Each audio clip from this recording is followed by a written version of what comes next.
Bonjour à tous, donc je vais vous expliquer tout au long de cette vidéo le phénomène météorologique El Niño qui a lieu actuellement et qui nous aidera à comprendre et à débuter correctement l'activité de la semaine prochaine. Tout d'abord, la situation météorologique normale au-dessus de l'océan Pacifique Sud. La voici. Donc nous avons un bloc diagramme qui représente la température des eaux de surface de l'océan Pacifique Sud. En plus de ça, symbolisés par des flèches, les vents équatoriaux qui se nomment alizés montent en altitude au niveau de l'Australie et de l'Indonésie, ce qui crée des précipitations. Ils circulent en altitude et ils redescendent au niveau des côtes ouest américaines ici. Lorsque ces vents regagnent l'Australie, ils créent en fait un appel qui emporte les eaux de surface vers le large. Donc il y a un vide au niveau des eaux de surface, ici, et ce vide est comblé par une remontée d'eau profonde, froide, au niveau des côtes ouest américaines. Donc la thermocline, qui est la limite entre les eaux de surface et les eaux profondes, est ici très peu profonde, contrairement à ici. D'accord? Voilà. C'est ce qu'on appelle un upwelling, donc une remontée d'eau froide profonde au niveau des côtes ouest américaines. Nous allons regarder maintenant ce qu'il se passe, puisque nous ne sommes pas en période normale en ce moment, nous sommes en période El Niño. Donc nous allons regarder ce qui se passe en Californie. Le nord de la Californie est sous les eaux. Jeudi, cet État de l'ouest des États-Unis a affronté sa pire tempête depuis 3 ans. Fortes chutes de neige, vents violents et pluies diluviennes se sont abattus sur la région, provoquant d'importantes coupures d'électricité. Si les intempéries provoquent de nombreux dégâts, elles font aussi le bonheur de certains. Comme l'école est fermée, les jeunes Américains ont sorti palme et kayak pour ce jour de congé improvisé.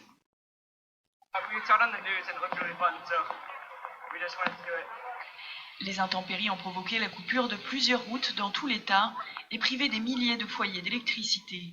Des fortes pluies et des vents violents sont encore attendus vendredi. Les régions du sud de la Californie se préparent elles aussi au passage de la tempête. Voilà, donc ça c'est ce qui se passe en ce moment. Mais à quoi c'est dû? Pour ça, je vais devoir vous expliquer. Donc, quelles sont les conséquences de El Niño? Ici, par exemple en Californie, mais plus généralement, c'est sur toutes les côtes ouest américaines.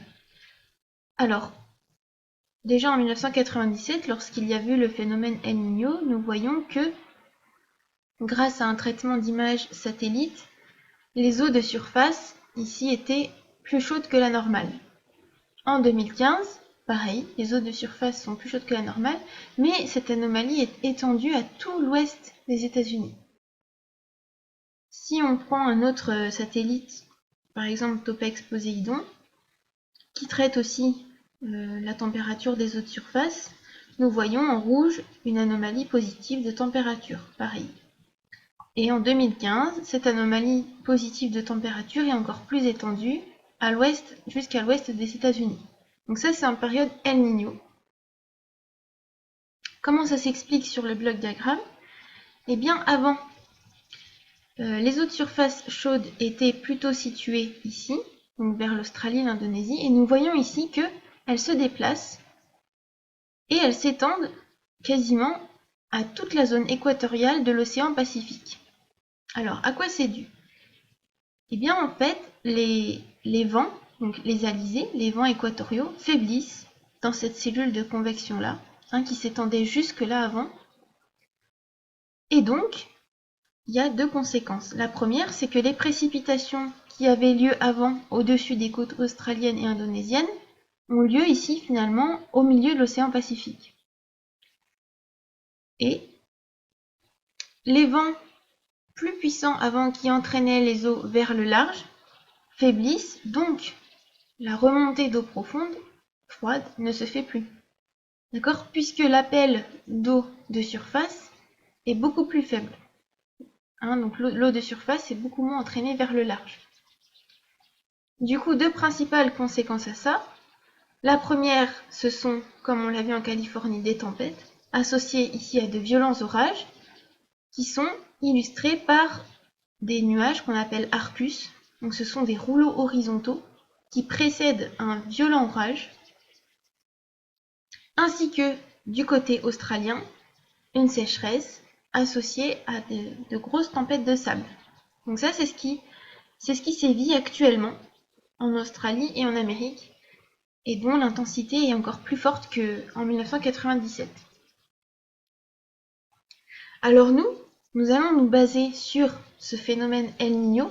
Quelqu'un m'avait d'ailleurs dit que El Niño, ça voulait dire petit Jésus ou enfant Jésus, je crois, en espagnol. Eh bien oui, en effet, puisque ce phénomène climatique a lieu en décembre, donc pendant la période de Noël. Alors, nous n'allons pas étudier les conséquences climatiques, ça c'était pour votre culture générale et pour que vous compreniez bien ce que c'est que ce phénomène. Mais nous allons nous intéresser à un jeune péruvien. Donc le Pérou se situe à l'ouest des côtes sud-américaines, qui s'appelle Pedrolito et qui vit de la pêche. Voilà, il pêche avec son père. Nous allons essayer de lui expliquer pourquoi déjà en temps normal, il y a autant de poissons sur les côtes péruviennes et pourquoi il peut très bien vivre de la pêche. Et pourquoi aussi à l'approche de Noël, il se rend compte que sa prise diminue fortement.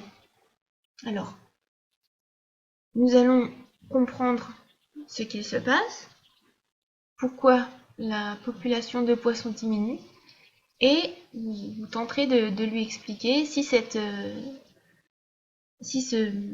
phénomène est temporaire ou s'il va durer et si Pedrolito devra changer de métier. Pour cela, vous allez me rédiger un compte-rendu sur Word ou sur papier, ça c'est comme vous voulez, par binôme. Dans ce compte-rendu, il y aura les observations et les interprétations des 6 ateliers différents qui seront à votre disposition. L'atelier 1 est composé donc de 2 béchères avec de l'eau de mer dedans, l'eau de mer qui a été prélevée hors période El Niño, donc pendant toute l'année, sauf en décembre, puisque en décembre 2015, ici nous avons une période El Niño, et cette eau de mer sera dans le deuxième bécher. Vous aurez tout ce qu'il faut pour faire une préparation microscopique ainsi qu'un microscope, et vous observerez le contenu de ces eaux pendant la période El Niño et hors période El Niño. Ça c'est l'atelier 1. L'atelier 2, c'est simplement un graphique à interpréter. Donc vous avez une fiche méthode pour le faire correctement. Du coup, je vous conseille d'amener vos fiches méthode la semaine prochaine. L'atelier 3, donc vous retournerez sur NIPIB, comme on l'avait déjà fait lors de l'activité 7, et vous chercherez les lodés. Et vous verrez que suite à un traitement au Lugol, ou eau iodée, c'est la même chose, Lugol et eau iodée. D'ailleurs, vous aurez une aide pour comprendre à quoi sert cette solution, mais vous pouvez chercher aussi par vous-même avant pour prendre de l'avance. Donc cet élodé a été traité par l'eau iodée, ou le Lugol, c'est pareil, et vous verrez donc des différences. Pareil, dans votre compte-rendu, il faudra me dire ce que vous observez, dans quelles conditions, est-ce que vous en déduisez. Vous aurez aussi à disposition une vraie élodée, comme il y avait eu aussi pendant un TP auparavant, et vous pourrez faire le test vous-même. L'atelier 4, c'est une expérience où l'on mesure la biomasse, c'est-à-dire la quantité de matière produite en fonction de la concentration en CO2 dans un milieu. Donc pareil, vous m'écrirez l'observation et l'interprétation de cette expérience dans votre compte-rendu. L'atelier 5, c'est juste un schéma en fait de cette chaîne alimentaire qui débute par un végétal vert, donc qui peut être du phytoplancton ou des élodées, qui se font manger par un consommateur primaire qui lui-même se fait manger par un consommateur secondaire. Et ce consommateur secondaire, en l'occurrence, c'est le poisson qui ensuite est pêché par Pedrolito. Et enfin, l'atelier 6, en fait, sera constitué de 2 schémas bilans vides et il faudra replacer des termes, des mots-clés sur ces deux schémas. Il y en a un pendant la période El Niño et l'autre hors période El Niño. Ça, ce sera à vous de le comprendre et de l'indiquer sur votre compte-rendu. Voilà, donc normalement, vous savez qu'est-ce que El Niño, vous savez de quoi sera fait notre TP la semaine prochaine. Donc n'hésitez pas à regarder plusieurs fois cette vidéo afin de bien comprendre les différents ateliers et le travail qui est attendu, sachant que vous aurez bien sûr sous format papier le sujet, ainsi qu'une aide pour savoir ce qui est attendu de vous. En attendant, je vous souhaite un très bon week-end.